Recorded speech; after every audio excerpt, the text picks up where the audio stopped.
ಪ್ರೇಕ್ಷಕರೇ, ನಿಮ್ಮ ಹಳ್ಳಿ ಮಧು YouTube channel ನೋಡ್ತಾರೆ ಎಲ್ಲ ನಮ್ಮ ಕರ್ನಾಟಕ ಜನತೆಗೆ. ಇವತ್ತು ಒಬ್ಬರು ನಮ್ಮ ತೋಟಕ್ಕೆ ಒಬ್ಬರು ಅತಿಥಿ ಬಂದಿದ್ದಾರೆ. ಅವರು ಯಾರು, ಅವ್ರ ಬೈಲೆ ಮಾತಾಡಿಸ್ತೀನಿ. ಸೊ ಇವರು ಈ ನಮ್ಮ ತೋಟ ನೋಡಿ ಏನಂದರು, ಮತ್ತು ಇವ್ರಿಗಾದಂಥ ಅನುಭವ, ಮತ್ತು ಇವರು ಏನು ಓದಿದ್ದಾರೆ, ಏನು ಎಜುಕೇಷನ್ ಮಾಡಿದ್ದಾರೆ, ಮತ್ತು ಇವತ್ತು ಯಾವ ಲೆವೆಲಲ್ಲಿ ಕೆಲಸ ಮಾಡ್ತಾ ಇದ್ದಾರೆ, ಅದಿದ್ದು ಅವರು ತೋರಿಸ್ತಾ ಇರುವ ಪ್ರೀತಿ ಮತ್ತು ನಮ್ಮ ದೇಸಿ ಪರಂಪರೆ, ಇಂದಿನ ಪರಂಪರೆ ಬಗ್ಗೆ ಇರುವ ಒಲಿವು ತುಂಬ ಅವ್ರಿಗೆ ನನಗೆ ತುಂಬ ಖುಷಿಯಾಯಿತು. ನನ್ನ ತಮ್ಮನೂ ಕೂಡ ತುಂಬ ಚೆನ್ನಾಗಿ ನನ್ನ ತೋಟ, ಇಡೀ ತೋಟ ನಮ್ಮ ತಂದೆ ಎಲ್ಲ ಮಾತಾಡಿಸಿ ಅವರು ಇಷ್ಟೊತ್ತು ಕಂಪ್ಲೀಟಾಗಿ ಇಲ್ಲಿವರೆಗೆ ಬಂದಿರೋದೇ ನಮಗೆ ತುಂಬ ಖುಷಿಯಾದ ವಿಷಯ. ಮತ್ತು ಇವರ ತಂದೆ ಅವರು ಕೂಡ ತೋಟ ಮಾಡಿದ್ದಾರೆ. ಅವ್ರ ತೋಟಕ್ಕೂ ನಮ್ಮ ತೋಟಕ್ಕೂ ವ್ಯತ್ಯಾಸನ ನೋಡಿದ್ರು. ತುಂಬ ಚೆನ್ನಾಗಿ ಈ ಥರ ತೋಟ ನಾವು ಮಾಡಬೇಕು ಅಂತ ಅವ್ರ ಬಾಯಲ್ಲಿ ಬಂದಿದೆ. ಸೊ ಅವ್ರ ಕೈಲೇ ನಾನು ಮಾತಾಡಿಸ್ತೀನಿ. ಇಂಟರ್ವ್ಯೂ ಮಾಡೋಣ, ಸ್ಟಾರ್ಟ್ ಮಾಡೋಣ, ಬನ್ನಿ. ನಿಮ್ಮ ಪರಿಚಯ ಮಾಡ್ಕೊಳ್ಳಿ. ನನ್ನ ಹೆಸರು ಡಾಕ್ಟರ್ ಮೋಹನ್ ಅಂತ. ನಮ್ಮ ತಂದೆ ಹೆಸರು ಬರೀ ಸುರೇಶ್ ಆಯ್ತು. ಯಾವರು ಸರ್? ನಮ್ದು ಕನಗನಹಳ್ಳಿ, ತಿಪ್ಪೂರು ಕಸ್ಬಾ ಹೋಬಳಿ, ತಿಪ್ಪೂರು ಪಕ್ಕ ಕನಗನಹಳ್ಳಿ, KR ನಗರ ತಾಲೂಕು. ಇಲ್ಲಿಂದ ಚಂದಗಾಲಿಂದ ಒಂದು 10 ಕಿಲೋಮೀಟರ್ ಆಗುತ್ತೆ. ನಾವು ಅದೇ ನಮ್ಮ ತಂದೆಯವ್ರ ರೈತರು. ನಾನು ಇವಾಗ MBBS ಮುಗಿಸಿ MD ಮಾಡಿ. MBBS ಎಲ್ಲಿ ಮುಗಿಸಿದ್ರಿ ಸರ್ ನೀವು? MBBS ಮಾಡಿದ್ದು ಮೈಸೂರು ಮೆಡಿಕಲ್ ಕಾಲೇಜಲ್ಲಿ. ಮತ್ತೆ 11th 12th ಸ್ಟ್ಯಾಂಡರ್ಡ್ ಓದಿದ್ದು ರಾಮಕೃಷ್ಣ ವಿದ್ಯಾಶಾಖೆ. ಸರ್ MD ಎಲ್ಲ? MD ಮಾಡಿದ್ದು ಉತ್ತರಾಖಂಡಲ್ಲಿ, ಏಮ್ಸ್ ಋಷಿಕೇಶ್ ಉತ್ತರಾಖಂಡಲ್ಲಿ. ಆಮೇಲೆ DM ಮಾಡಿದ್ದು ಬನಾರಸ್ ಹಿಂದೂ ಯೂನಿವರ್ಸಿಟಿ ವಾರಣಾಸಿಲಿ. ಎಲ್ಲ ಬ್ಯಾಕ್ ಟು ಬ್ಯಾಕ್ ಆಗಿದೆ, ಎಲ್ಲೂ ಗ್ಯಾಪ್ ಏನ್ ಬರ್ಲಿಲ್ಲ. 2012 ಅಲ್ಲಿ MBBS ಸ್ಟಾರ್ಟ್ ಮಾಡಿದ್ದು, 2018 ಅಲ್ಲಿ MBBS ಮುಗ್ದಿದ್ದು, 2018 ಮೇ ನಲ್ಲಿ ಮುಗ್ದಿದ್ದು. ಆಮೇಲೆ 2019 ಜಾನ್ವರಿಯಿಂದ MD ಸ್ಟಾರ್ಟ್ ಮಾಡಿದ್ದು. 2021 ಏಮ್ಸ್ ಋಷಿಕೇಶ್ ಅಲ್ಲಿ ಮಾಡಿದ್ದು. ಏಮ್ಸ್ ಡೆಲ್ಲಿ ಕೂಡ ಹೋಗ್ಬೇಕು ಅಂತ ಅನ್ಕೊಂಡಿದ್ವಿ, ಸಂಹವ್ ಸಿಗ್ಲೇ ಇರೋದ್ ಕಾರಣ ನೆಕ್ಸ್ಟ್ ಬೆಸ್ಟ್ ಏಮ್ಸ್ ಋಷಿಕೇಶ್ ಹೋದ್ವಿ. ಏಮ್ಸ್ ಋಷಿಕೇಶ್ 3 ವರ್ಷ ತುಂಬಾ ಚೆನ್ನಾಗಿತ್ತು. ಕೋವಿಡ್ ಬಂದಿತ್ತು, ಕೋವಿಡ್ ಮ್ಯಾನೇಜ್ ಮಾಡಿದ್ವಿ.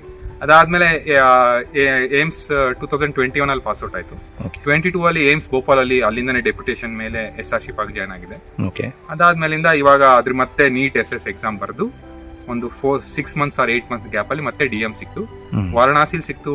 ನನಗೆ ನಾರ್ತ್ ಇಂಡಿಯಾದಲ್ಲಿ ಸ್ವಲ್ಪ ಜಾಸ್ತಿ, ನಾನು ಆಲ್ರೆಡಿ 3 ವರ್ಷ ಸ್ಟೇ ಮಾಡಿರೋದ್ರಿಂದ ಉತ್ತರಾಖಂಡ್ ಅಂಡ್ ಉತ್ತರ ಪ್ರದೇಶ ಜನಗಳೆಲ್ಲ ಹೆಂಗಿರ್ತಾರೆ ಅಂತ ನನಗೆ ಗೊತ್ತಿರೋದ್ರಿಂದ ಐ ವಾಸ್ ಕಂಫರ್ಟಬಲ್. ನಾನು ವಾರಣಾಸಿಲ್ ಜಾಯ್ನ್ ಆದೆ. ನಂದು DM ಸ್ಟಾರ್ಟ್ ಆಗಿದ್ದು 2023 ಇವಾಗ 2025 ಮುಗ್ದಿದೆ. ಇವಾಗ ಹೊರಗಡೆ ಪ್ರಾಕ್ಟೀಸ್ ಮಾಡ್ತಾ ಇದೀನಿ ನಾರ್ಮಲಿ. ಇವಾಗ ಒಂದು 2 ಮಂತ್ಸ್ ಮುಗ್ದಿದೆ ಆಕ್ಚುಲಿ ಅಷ್ಟೇ. ಇವಾಗ ಶಿವಮೊಗ್ಗದಲ್ಲಿ ಇದ್ದೀನಿ. ಶಿವಮೊಗ್ಗದಲ್ಲಿ ನಾರ್ಮಲ್ ಪ್ರಾಕ್ಟೀಸ್ ಮಾಡ್ತಾ ಇದ್ದೀನಿ. ಇತ್ತೀಚೆಗೆ ಮ್ಯಾರೇಜ್ ಆಗ್ತು ಅಂತ ಕೇಳ್ಪಟ್ಟ ಸರ್? ಮದ್ವೆನೂ ಆಯ್ತು. ಮದ್ವೆ ಆಗಿದ್ದು ಮಂಡ್ಯದಲ್ಲಿ. ಮಂಡ್ಯ ಹುಡುಗಿ ಮದ್ವೆ ಅಷ್ಟೇ, ಇನ್ನೇನಿಲ್ಲ. ವೈಫ್ US ಅಲ್ಲಿ ಇದ್ದಾರೆ. ಅಂಡ್ ಅಷ್ಟ್ ಬಿಟ್ರೆ ಇವಾಗ ಇನ್ನೊಂದು 1 ಮಂತ್ ಅಲ್ಲಿ ಬರ್ತಾರೆ. ಮಾವರು ಕೂಡ ಡಾಕ್ಟರ್ ಅಲ್ಲ ಸರ್? ಮಾವರು ಡಾಕ್ಟರ್ ಶಂಕರೇಗೌಡರು ಅಂತ, 5 ರೂಪೀಸ್ ಡಾಕ್ಟರ್ ಅಂತಾನೆ ಫೇಮಸ್ ಆಗಿದೆ. ನಿಮ್ಮ ಪರಿಚಯ ಮಾಡ್ಕೊಳ್ಳಿ. ನಮ್ಮ ಹಳ್ಳಿ ಮಧು ಯೂಟ್ಯೂಬ್ ಚಾನೆಲ್ಗೋಸ್ಕರ ನಮ್ಮ ಮಧು ಅಣ್ಣ ಅವ್ರಿಗೆ. ನನ್ನ ಹೆಸರು ಡಾಕ್ಟರ್ ಮೋಹನ್ ಅಂತ. ನಾನು MBBS MD DM ಕಾರ್ಡಿಯಾಲಜಿಸ್ಟ್. ನಾನು ಪ್ರಾಕ್ಟೀಸ್ ಮಾಡ್ತಿದ್ದೀನಿ ಇಂಟರ್ವೆನ್ಷನ್ ಕಾರ್ಡಿಯಾಲಜಿನ. ನಾನು ಈ ರಾಸಾಯನಿಕ ಬೆಳೆದನೆ ಸಾವಯವ ಕೃಷಿ ಮಾಡೋದ್ರಲ್ಲಿ ತುಂಬಾ ಜಾಸ್ತಿ ಇಂಟ್ರೆಸ್ಟೆಡ್ ಆಯ್ತು. ಸೊ ನೀವು ಸಾವಯವವಾಗಿ ಬೆಳೆದಿರುವಂತ ಈ ತೋಟ ನೋಡೋಣ ಅಂತ ಬಂದಿದೆ. ತೋಟ ತುಂಬಾ ಚೆನ್ನಾಗಿದೆ. ಒಳಗಡೆ ಕ್ಲೈಮೇಟ್ಗಿಂತ ಹೊರಗಡೆ ತುಂಬಾ ತಣ್ಣದಾಗಿದೆ. ನೆಲ ತುಂಬಾ ತಣ್ಣವಾಗಿದೆ. ಮರಗಳು ತುಂಬಾ ಚೆನ್ನಾಗಿದೆ. ಒಂದ್ ಸ್ವಲ್ಪನೂ ಏನೂ ಪ್ರಾಬ್ಲಮ್ ಇಲ್ದೇನೆ ತುಂಬಾ ಚೆನ್ನಾಗಿ ಬಂದಿದ್ದಾವೆ. ಅಂಡ್ ಮರಗಳಲ್ಲಿ ಫಲಗಳು ಕೂಡ ತುಂಬಾ ಚೆನ್ನಾಗಿದೆ. ಲೈಕ್ ಅಡಿಕೆ ಮರಗಳ ಸಿಸ್ಟಮ್ ಯಾವ ತರ ಇರಬೇಕು ಅದ್ರದ್ದು, ಮತ್ತೆ ಜೀವಾಮೃತ ಯಾವ್ಯಾವ ತರ ಮಾಡಬೇಕು ಅದ್ರ ಬಗ್ಗೆ ಎಲ್ಲ ನಮ್ಮ ಅಣ್ಣ ಚೆನ್ನಾಗಿ ತಿಳಿಸ್ಕೊಟ್ಟಿದ್ದಾರೆ. ನಮ್ಮ ಹತ್ರನೂ ತೋಟ ಇದೆ. ನಮ್ಮ ಹತ್ರ ಒಂದು 1 ಎಕರೆಷ್ಟು ಅಡಿಕೆ ನಾವು ಹಾಕಿದೀವಿ. ನಮ್ದು ಸ್ವಲ್ಪ ಫಲ ಚೆನ್ನಾಗಿ ಬಂದಿಲ್ಲ. ನಮ್ದು ಒಂದು 2 ರಿಂದ 3 ವರ್ಷದ ಅಡಿಕೆ ಮರ ಗಿಡಗಳಿದಾವೆ. ಅವು ಇಷ್ಟು ದಪ್ಪ ಬಂದಿಲ್ಲ, ಇವರಷ್ಟು ಚಿಕ್ಕದಿನ್ನು. ಅದ್ರಲ್ಲೂ ಕೆಲವೊಂದು ಸ್ವಲ್ಪ ಲೈಕ್ ಸತ್ತೋದು ಆಕ್ಚುಲಿ, ಚೆನ್ನಾಗಿ ಬರ್ಲಿಲ್ಲ ಗಿಡಗಳು. ಏನಕ್ಕೆ ಈ ತರ ಆಗ್ತಿದೆ ಅನ್ನೋದ್ರಿಂದ ನೋಡಕ್ ಬಂದಾಗ ನಮ್ಮ ಅಣ್ಣವ್ರು ಮಾಡಿರುವಂತ ತೋಟ ನೋಡಿ ತುಂಬಾ ಖುಷಿ ಆಯ್ತು. ಅವ್ರು ಮಾಡಿರುವಂತ ಇರಿಗೇಷನ್ ಸಿಸ್ಟಮು, ಟ್ರೆಂಚ್ ಸಿಸ್ಟಮ್ ಎಲ್ಲ ಮಾಡಿದ್ದಾರೆ ಚೆನ್ನಾಗಿ. ಮತ್ತೆ ಮಧ್ಯದಲ್ಲಿ ಏಕದಳ ದ್ವಿದಳ ಸಸಿಗಳನ್ನ ನಟ್ಟಿದ್ದಾರೆ ಚೆನ್ನಾಗಿ. ಮತ್ತೆ ಇವಾಗ ಅದ್ರೊಳಗೆ ಮೆಣಸು ಮತ್ತೆ ಕೊಕೋ ಪ್ಲಾಂಟೇಶನ್ ಕೂಡ ಮಾಡಿದ್ದಾರೆ. ಇದನ್ನೆಲ್ಲ ನೋಡಿದ್ರೆ ತುಂಬಾ ಖುಷಿ ಆಯ್ತು. ನಾವು ಇದೇ ತರ ತೋಟನ ಮಾಡಬೇಕು ಅಂತ ಅನ್ಕೊಂಡಿದೀವಿ. ಇವ್ರ ಹತ್ರನೇ ಪ್ಲಾನಿಂಗ್ ಮಾಡಿಸ್ಕೊಂಡು ಇವಾಗ ನೆಕ್ಸ್ಟ್ ನಮ್ಮ ತೋಟದ ಕೂಡ ಇದನ್ನ ಅಳವಡಿಸ್ಕೋಬೇಕು ಅನ್ನೋದೇ ನಮ್ಮ ಮುಂದಿನ ಕಾರ್ಯಕ್ರಮ. ನಾನು ಡಾಕ್ಟರ್ ಆಗಿರೋದ್ರಿಂದ ಈ ಜಾಸ್ತಿ ರಾಸಾಯನಿಕ ಪದಾರ್ಥಗಳನ್ನ ಯೂಸ್ ಮಾಡಿ ಬೆಳೆಯುವಂಥ ಪದಾರ್ಥಗಳಿಂದ ಪ್ರಾಬ್ಲಮ್ ಆಗೋದು ತುಂಬ ಖಂಡಿತ.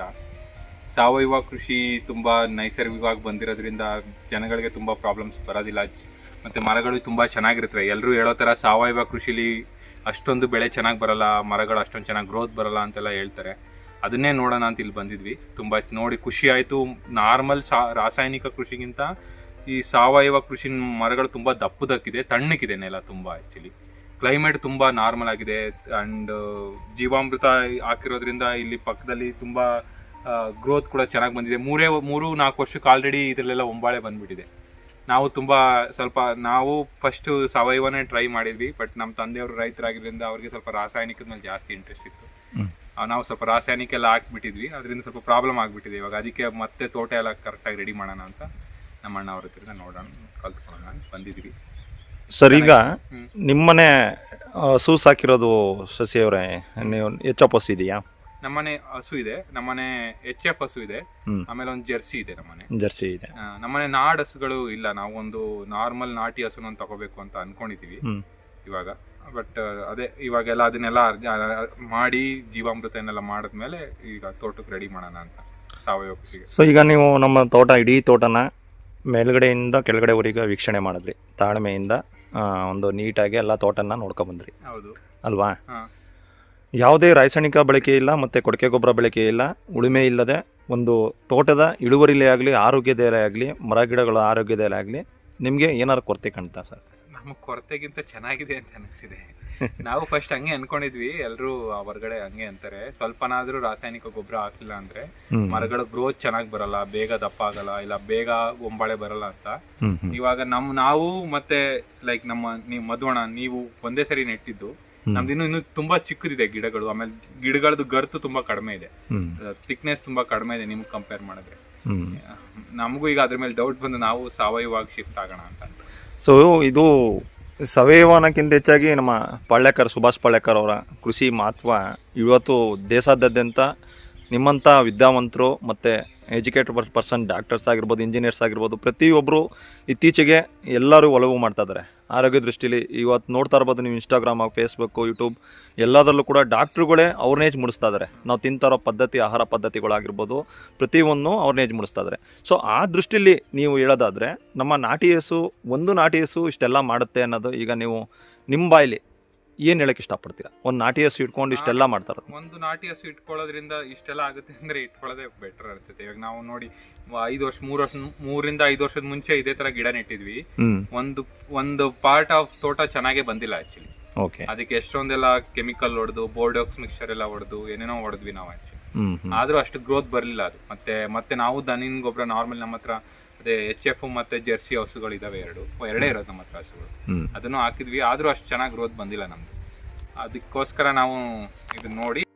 ಮತ್ತೆ ಮಧು ಅವರೇ, ನೀವು ಜೀವಾಮೃತನ ಚೆನ್ನಾಗಿ ಮಾಡಿದಿರಾ. ಎಷ್ಟು ಲೀಟರ್ ಇದು? ಇದು ಒಂದು 800 ಲೀಟರ್ ಹಿಡಿತದೆ ಸರ್. ಇದು 800 ಲೀಟರ್ ಎಕರೆಗೆ ಆಗುತ್ತೆ? ಇದು 2 ಎಕರೆ ಕೊಡ್ಬೋದು. ಸೊ ನಾನೀಗ 1.25 ಎಕರೆ 1.5 ಎಕರೆಗೆ ಇಷ್ಟು ಕೊಡ್ತೀನಿ ಒಂದೇ ಸಲ. ದಿನ ಮಾಡಬೇಕಾಗುತ್ತೆ? 7 ಡೇಸು, 3 ಡೇಸು ಅಂದರೆ 48 ಅವರ್ಸ್ ಒಳಗೆ ಜೀವಾಮೃತ ರೆಡಿ ಆಗುತ್ತೆ.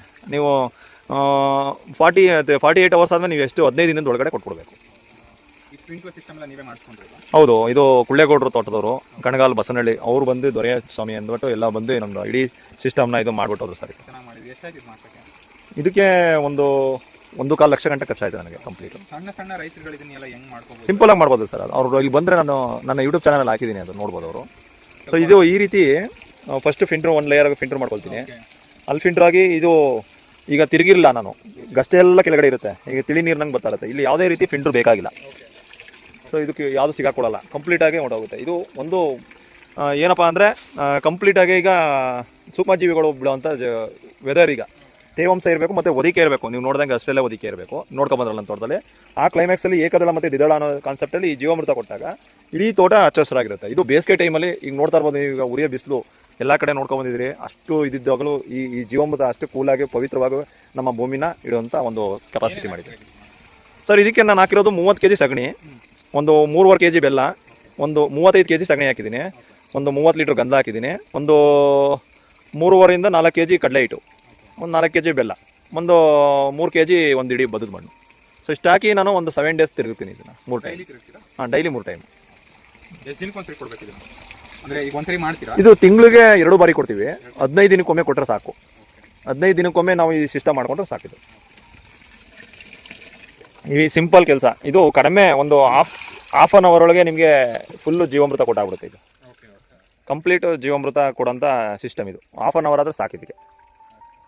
ಕಡಿಮೆ ಸಮಯದಲ್ಲಿ ಇಡೀ ತೋಟ ಎಂಟರ್ ತೋಟಕ್ಕೆ ಕೊಡು. ವರ್ಷಕ್ಕೆ ತಿಂಗಳಿಗೆ 2 ಟೈಮ್ ಕೊಡ್ಬೇಕಾಗಿಲ್ಲ? ಇಲ್ಲ, ನಿಮಗೆ ಒಂದು ಈಗ ನಾವು ಜಾಸ್ತಿ ಕೊಡ್ತಾ ಇದೀವಿ ನೋಡಿ. ನಮಗೆ ಪಾಳ್ಯಕಾರ ಹೇಳಿರೋದು ಕಂಪ್ಲೀಟು ನಮಗೆ ಏನು ಹೇಳಿದ್ದಾರೆ ಅಂದರೆ 1 ಎಕರೆಗೆ 200 ಲೀಟ್ರ್ ಸಾಕಂತ ಹೇಳಿದ್ದಾರೆ.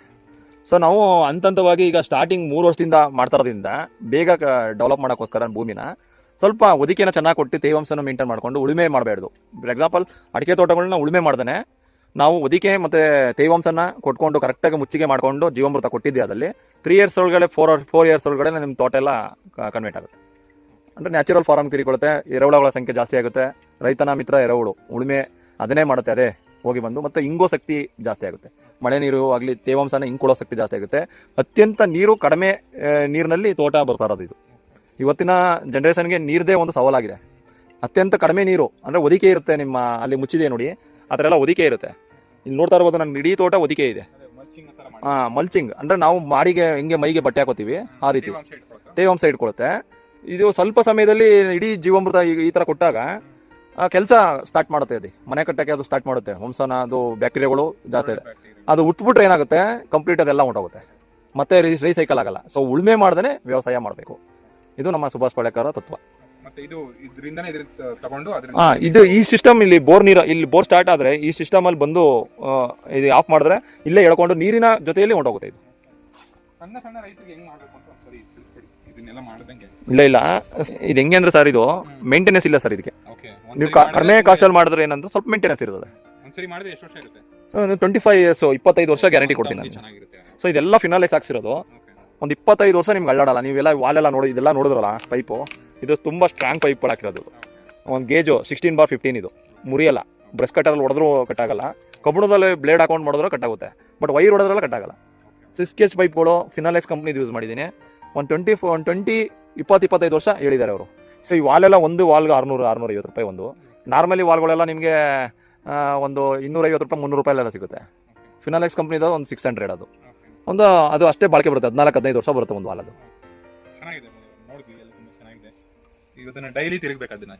Daily 2 times ತಿರುಗಿಸ್ಬೇಕು. ಅಟ್ಲೀಸ್ಟ್ ಬೆಳಿಗ್ಗೆ ಸಾಯಂಕಾಲ ತಿರುಗಬೇಕು. ತಿರುಗೋದ್ರಿಂದ ದುಪ್ಪಟ್ಟು ಆಗುತ್ತೆ ಬ್ಯಾಕ್ಟೀರಿಯಾಗಳು. ಸೊ 48 ಅವರ್ಸ್ ಆದರೆ ಸಾಕು. 48 ಅವರ್ಸ್ ಆದ್ರೆ ರೆಡಿ ಆಗಿರುತ್ತೆ ಜೀವಾಮೃತ. ನೀವು 48 ಅವರ್ಸ್ ಆದ್ಮೇಲೆ ಎಷ್ಟು ದಿನಕ್ಕೆ ಬೇಕಾದ್ರೂ ಕೊಡ್ಬೋದು. 15 ದಿನದೊಳಗೆ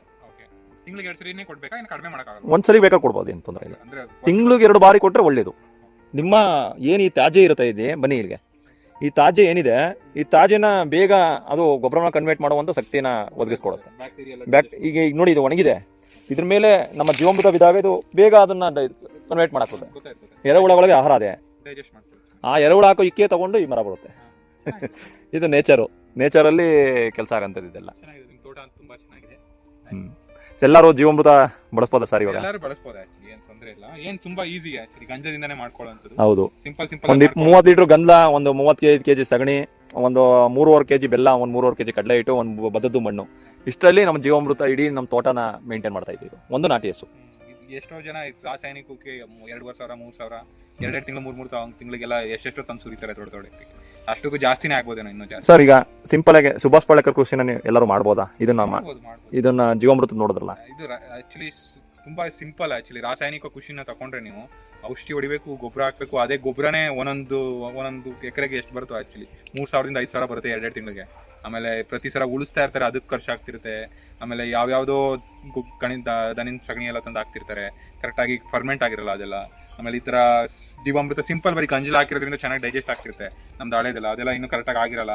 ಮತ್ತೆ ಈ ತರ ಮಲ್ಚಿಂಗ್ ಎಲ್ಲ ಮಾಡಿರಲ್ಲ ಎಷ್ಟೊಂದು ಜನ, ತೇವಾಂಶ ಎಲ್ಲ ಬೇಗ ಹೊರಟೋಗ್ತಿರುತ್ತೆ ಅದರಿಂದ. ಮತ್ತೆ ಇದರಲ್ಲಿ ನಾವು ಮಲ್ಚಿಂಗ್ ಎಲ್ಲ ಮಾಡೋದ್ರಿಂದ ತೇವಾಂಶ ಚೆನ್ನಾಗಿದೆ, ಉಳದ ಖರ್ಚು ಕಡಿಮೆ ಆಗುತ್ತೆ. ಓವರ್ ಆಲ್ ನೋಡಿದ್ರೆ ಇದೊಂದು ಜಾಸ್ತಿ ಕಾಸ್ಟ್ ಅನ್ನೋದಕ್ಕಿಂತ ತುಂಬಾ ಕಡಿಮೆ ಕಾಸ್ಟ್ ಇದೆ ಆಕ್ಚುಲಿ.